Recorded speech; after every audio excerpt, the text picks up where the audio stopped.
नमस्कार मित्रांनो, सावळ्याची जणू सावली मालिकेच्या येणाऱ्या पुढील काही भागामध्ये आपल्याला जबरदस्त असा ट्विस्ट पाहायला मिळतोय, ज्यामध्ये आपल्याला असं पाहायला मिळतंय की आता ओवी ही सावली सारंगची मुलगी असल्याचं सत्य जेव्हा भैरवीला समजतं, तेव्हा मात्र माजोर्डी भैरवी इथे ओवीला गायब करण्याचा प्रयत्न करते.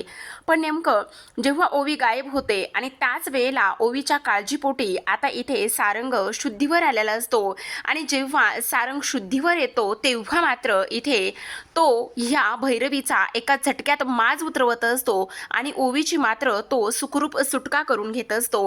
हेच आपल्याला या आजच्या ट्विस्टमध्ये जाणून घ्यायचंय, पाहायचंय.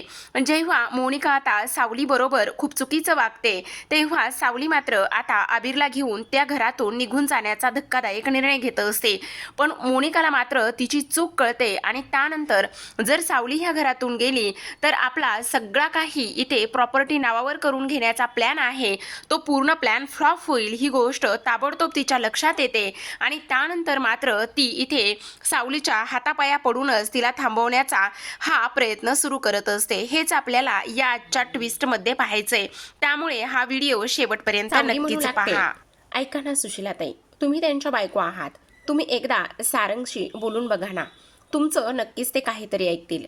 मला असं वाटतंय की तुम्ही एकदा बोललात तर सगळं काही ठीक होईल आणि तुमच्या आयुष्यातल्या जुन्या आठवणी सांगितल्यात तर नक्कीच काहीतरी फरक पडेल, असं सावली बोलू लागलेली असते. आणि त्यानंतर ती आता इकडे सुशीलाच्या बाजूला येऊन बसलेली असते. जेव्हा सुशीला इकडे ती त्याच्या बाजूला येऊन बसते तेव्हा बबलू म्हणत असतो, बघा ना बघा, एकदा तुम्ही बघा तर, म्हणजे बोलून बघा, बोला बोला, तुमचाच नवरा आहे. मग सुशीला इथे बाजूला जाऊन बसते, सारंगचा हात हातामध्ये घेते आणि तेव्हा मनामध्ये म्हणत असते, बापरे, आता हे सगळं माझ्यासोबत काय होतंय. खरं तर सारंग सरांच्या आणि माझ्या आठवणी फार तर फार ऑफिसमधल्या आहेत, याच्या पलीकडे काहीच नाही. मग आता मी काय करणार आहे, कशा पद्धतीने ह्या सगळ्या गोष्टी करू, मला तर काही समजत नाही, असं सुद्धा ती बोलत असते. आणि त्यानंतर आता मनामध्ये विचार करत असते. तेव्हा सावली म्हणत असते, का काय झालेलं आहे, सगळं काही ठीक आहे ना, तुम्ही का बरं बोलत नाही आहात. तेव्हा ती म्हणत असते, नाही नाही सगळं ठीक आहे. मग बोला ना, सांगा ना एखादी जुनी काहीतरी आठवण. जर एखादी दुसरी जुनी आठवण असेल तर नक्कीच सगळं काही ठीक होईल. तुम्ही बोलतच नाही आहात तर कसं जमणार आहे हे सगळं, असं म्हटल्याबरोबर आता मात्र इकडे सुशीला म्हणत असते, सारंग, तुम्हाला आपल्या लग्नाची पहिली रात्र आठवते, आपण हनीमूनला गेलो होतो तेव्हा लगेच आता इकडे सगळेजण चकितच होत असतात आणि चकित होऊन सुशीलाकडे पाहतच असतात. मग आता इकडे बबलू म्हणत असतो, सुशीला वहिनी काहीतरी दुसरं सांगा ना प्लीज. मग आता लगेचच अमृता तिला तिथून उठवते आणि म्हणत असते, हे बघ सुशीला, हे सगळं काही सांगण्याची काही गरज नाही आहे. त्याचं काय ना, तू प्रवास करून आलेली आहेस ना, आणि प्रवास करून आलेले असल्यामुळे ना तुला काय बोलावं कसं बोलावं ह्या गोष्टी मात्र अजिबातच समजत नाही आहेत. तू अजिबात काळजी करू नकोस. हे बघ, ह्या सगळ्या गोष्टी काळजी करण्याची काहीच गरज नाही, सगळं काही व्यवस्थित होणार आहे आणि मी आहे ना, मी असल्यामुळे सगळं व्यवस्थित करेल आणि तू जा बरं, फ्रेश हो, असं म्हणून आता इकडे ती त्याला फ्रेश होण्यासाठी पाठवून देते.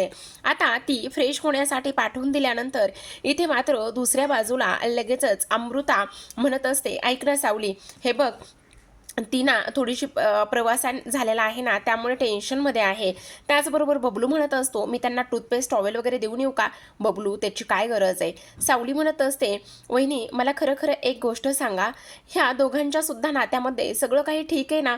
अगं सावली, अचानकच ती एवढी घाबरली आणि ह्या सगळ्या गोष्टी झाल्यात ना, त्यामुळे प्लीज तू तिच्यावर संशय घेऊ नकोस. सावली म्हणू लागते, वहिनी मी काय तिची परीक्षा थोडी ना घेत होते, असं का वाटतंय तुम्हाला. नाही तसं नाही ग, म्हणजे त्याचं काय ना, ती थोडीशी घाबरली आणि त्यामुळे ह्या सगळ्या गोष्टी होत आहेत ना, त्यामुळे कदाचित तुला असं वाटू शकतं. पण तू मात्र अजिबातच काळजी करू नको, सगळं काही व्यवस्थित होईल, असं सुद्धा आता इथे ती बोलत असते. पण आता सावली मनामध्ये विचार करू लागते की हे सगळं काही काय आहे. त्याचबरोबर सगळ्यात महत्त्वाची गोष्ट म्हणजे इथे आता ह्या दोघांच्या नात्यामध्ये सगळं व्यवस्थित तर असेल ना, असा ती विचार करत असते. संध्याकाळची वेळ झालेली असते आणि संध्याकाळच्या वेळेला आता इथे शुभ्रा म्हणत असते, मॉम प्लीज सांग ना, डॅडा कधी येणार आहे, मला ना करमतच नाही. हो का, जसं काय तुझा डॅडा तुला खूपच जास्त सांभाळतो आणि म्हणून तुला त्याची एवढी काळजी. काय करतो ग तुझा डॅडा तुझ्यासाठी. मम्मा आपले प्लीज, पण तो मला ना गोष्टी वगैरे सगळं काही सांगतो आणि सांग ना कधी येणार आहे. येईल ग, जेव्हा यायचं तेव्हा, तू नको काळजी करूस. काय काय झालंय काय, काही नाही. आणि ऐक ना मम्मा, ती ओवी आणि सॉरी ती आबिर आणि त्याचबरोबर ओवी हे दोघे जण आपल्या इथे किती दिवस राहणार आहेत ते का? ते तर उलट इथे खूप दिवस राहिले तर खूपच मजा येणार आहे. का? कशाला इथे राहिले तर तुला का फायदा होणार आहे त्याचा? का मी का सांगू तुला? मी जर सगळ्याच गोष्टी तुला सांगत बसले तर तू जाशील आणि बाहेर सगळ्यांना जाऊन सांगशील. तुला मात्र हल्ली खूपच जास्त प्रश्न पडतात. झोप बरं गुपचूप तू. असं सुद्धा आता इकडे ती तिला बोलत असते आणि झोपायला सांगत असते. आता दुसऱ्या बाजूला इथे भैरवीचा फोन मोनिकाला आलेला असतो आणि जेव्हा भैरवीचा फोन मोनिकाला येतो त्यावेळेला मात्र इकडे ती म्हणत असते की काय चाललंय ग तुझं? आणि त्याचबरोबर इथे मला तुला फोन करायचा होता, कारण मला एक गोष्ट सांग. मी ना इकडे तिलोत्तमाला बऱ्याच गोष्टी समजावून सांगण्याचा पूर्ण प्रयत्न केला. तिलोत्तमाला इथे मी समजवलं की त्या सायलीला इथे आपल्या घरामध्ये वगैरे ठेवू नकोस, पण ती मात्र काही केले ऐकायला तयारच नाहीये. मी माझ्या परीने पूर्णतः समजवण्याचा प्रयत्न केला, पण आता काय करणार ना, मलाच काही केल्या समजत नाहीये. बघ बाई, आता मी माझ्या परीने तर सगळं काही व्यवस्थित करण्याचा प्रयत्न केला होता, पण मी मात्र काहीच करू शकत नाही, असं सुद्धा आता इकडे ती बोलत असते. पण आता काय करायचं हा प्रश्न सुद्धा इथे तिच्या समोर येऊन पडलेला असतो. मग हे सगळं काही झाल्यानंतर आता मात्र इकडे ती म्हणत असते, तुम्ही नका काळजी करू, सगळं काही व्यवस्थित होईल आणि मी आहे ना, मी असताना तुम्हाला काळजी वगैरे करण्याची काहीच गरज नाहीये. खरं तर मला ना तुला बऱ्याच काही गोष्टी इथे सांगायच्या होत्या, पण आता ना इकडे ती वेळ नाहीये. बघेल मी कधी वेळ आल्यावर तुझ्यासोबत नक्कीच मी ते सगळं काही शेअर करेल, असं सुद्धा आता इथे ती बोलू लागलेली असते. त्याच वेळेला आता मोनिका म्हणत असते, खरं तर ना ह्या बाईपासून जरा सावधच राहिलं पाहिजे. ही बाई म्हणजे जराशी डेंजरच आहे. जरा व्यवस्थित आणि त्याचबरोबर काही झालं तरी हिच्यापासून दोन गोष्टी लपूनच ठेवल्या पाहिजेत. दुसरीकडे आपण पाहतो की आता सुशिला ही किचनमध्ये असते आणि तेव्हा अमृता सुद्धा तिथे असते. आता ती म्हणत असते, बापरे, माझ्याकडे तर ना इथे सावली समोर इथे खरंच खूप जास्त टेन्शन आलं होतं. बरं झालं तुम्ही कसं तरी सांभाळून घेतलं. अगं पण वेडीस का? असं हनीमूनचा विषय सांगतं का कोणी? अहो कळतच नाही मला काय करावं तर. आणि त्याचबरोबर ती म्हणत असते, खरं सांगू का, इथे सारंग सर आणि त्याचबरोबर इथे सावली वहिनी ह्या दोघांचा सुद्धा अगदी लक्ष्मीनारायणाचा जोडा आहे आणि त्या दोघांच्या मध्ये मात्र मी उगाचच इथे नारद मुनी असल्यासारखं वाटतंय मला. तेव्हा मात्र इकडे आता सावली तिथे आलेली असते आणि सावली म्हणत असते, तुम्हाला नारद मुनी असल्यासारखं का बरं वाटतंय? म्हणजे काय झालेलं आहे? तेव्हा ती म्हणत असते, नारद मुनी नाही ग, कसली नारद मुनीची गोष्ट सांगत होता ते तरी सांगा मला. नाही ग, काही नाही, बस असंच ती बोलत होती. बरं ठीक आहे, ऐक ना, बरं वहिनी मी काय म्हणते, आज ओवीला आणि आबिरला टिफिनसाठी काय द्यायचं? म्हणजे आबिरला काहीच प्रॉब्लेम नाही आहे, भाजी पोळी तो खाऊ शकतो, पण ओवीची मात्र फरमाईश होती की तिला ना सँडविच द्यायचं आहे. ती सँडविचची फरमाईश करत होती. मग आपण मुलांसाठी सँडविच बनवायला घेऊ का? तिला कोणतं सँडविच आवडतं सुशीलाताई? असं सावली म्हणत असते. तिला का कोणतंही चालेल, म्हणजे ते बटाटा वगैरे उकडून घालतो ना आपण, ते सँडविच चालेल. तेव्हा मात्र आता अमृताने डोक्यावरच हात मारून घेतलेला असतो. सावली म्हणत असते, असं कसं? तिला बटाटा वगैरे घातलेलं सँडविच नाही आवडत आहे. कारण तुम्हाला एक गोष्ट सांगू का, मध्यंतरी ना एक गोष्ट झाली होती. आम्ही जेव्हा पंढरपूरला गेलो होतो ना, तेव्हा मॅडमला सँडविच खायचं होतं आणि सँडविच तिला ना इकडे ते रोस्टेडवालं सँडविच हवं होतं. तिला साधंवालं सँडविच नको होतं. आम्ही 2-3 हॉटेलमध्ये फिरलो आणि तेव्हा कुठे जाऊन ते मिळालं आणि त्यानंतर तिने तेच सँडविच खाल्लं, नाहीतर रडायच लागली होती. हे सगळं सावली बोलत असते.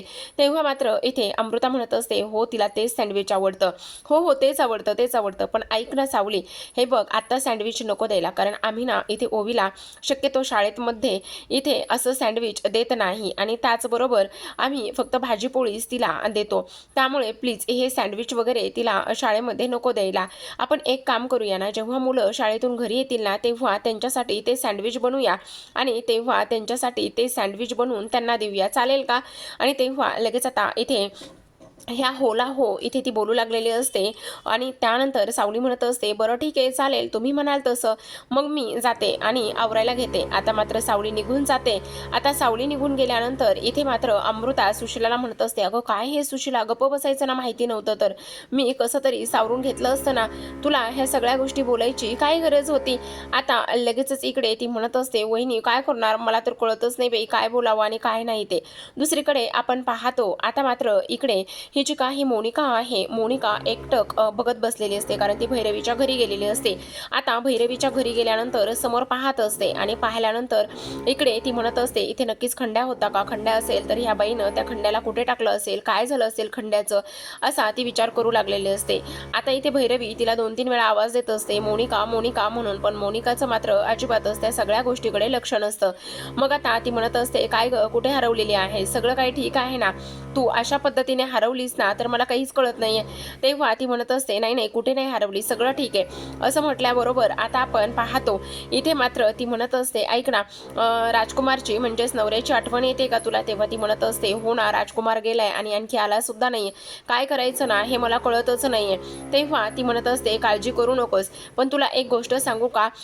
सावली जी ओवी आहे ना, ती ओवी सारंगने कधी घरी आणली होती ग? म्हणजे केवढी होती? तेव्हा ती म्हणत असते, लहान होती तेव्हाच आली होती. अगं आत्ता सुद्धा ती लहानच आहे ना, पण केवढी होती तेव्हापासून ती आली ते तरी सांग. मग आता ती म्हणत असते, अगदीच 1 वर्षाचं न्यू बेबी बॉर्न झालेलं कसं असतं ना, तशीच ती होती आणि तेव्हापासूनच इथे घरी आली होती, असं स्पष्टपणे आता इकडे ती सांगू लागलेली असते. म्हणजे मग आता भैरवी विचार करू लागलेले असते, म्हणजे माझा जो संशय आहे ना, तो संशय अगदीच योग्य आहे की इकडे सावलीची मुलगी तीच आहे आणि त्याचबरोबर बंड्याने जे काही सांगितलेलं आहे ना, ते सुद्धा इकडे बरोबर आहे. म्हणजे खंड्या म्हटला होता की इकडे सावलीची मुलगी ती ओवीच आहे, म्हणजे यामध्ये तथ्य आहे, असं सुद्धा आता इकडे ती बोलू लागलेली असते. आता हे सगळं काही बोलल्यानंतर इथे मात्र ती विचारत असते, पण मला एक गोष्ट सांगा, आता इथे त्या ओवीचा काय संबंध आहे आणि ओवीबद्दल तुम्ही का विचारताय? त्यावर ती म्हणत असते, अगं ओवीचा कसा संबंध नाहीये, अगं ओवी तर सावली तर त्या ओवीला घेऊन इकडे पंढरपूरला गेली ना, आणि ती पंढरपूरला गेल्यामुळे इकडे तिनं ती कॉम्पिटिशन जिंकली ना, हे सगळं त्यावेळेला झालंय आणि ह्या सगळ्या गोष्टी त्यावेळेला झाल्यामुळे मग आता त्या ओवीला सावलीपासून दूर जर केलं तर सगळं व्यवस्थित होईल ना, म्हणून मी तुला विचारते आणि त्यासाठी मला तुझी मदत लागणार आहे. तेव्हा मात्र इथे मोनिकाला ह्या भैरवीचं वागणं अजिबातच कळत नाही. त्यावर भैरवी मनामध्ये म्हणत असते, आता जर एकदा ओवी सावलीपासून दूर झाली तर खरी मजा येणार आहे. काही जरी झालं ना तरी सुद्धा त्या दोघी मायलेकी वेगळ्या झाल्याच पाहिजे. काही जरी झालं तरी सुद्धा सावलीला कळता कामा नये की ओवी तिची मुलगी आहे म्हणून. दुसरीकडे आपण पाहतो अबीर आणि सोबतच ओवी हे दोघेही जण आता बुद्धिबळाचा खेळ खेळत असतात आणि त्यानंतर अबीर म्हणत असतो, बाप रे बाप ओवी, खरंच तू तर कमालच आहेस, तुला तर बुद्धिबळाचा खेळ किती छान पद्धतीने खेळता येतो, तुझं तर कौतुक करावं तेवढं कमीच आहे.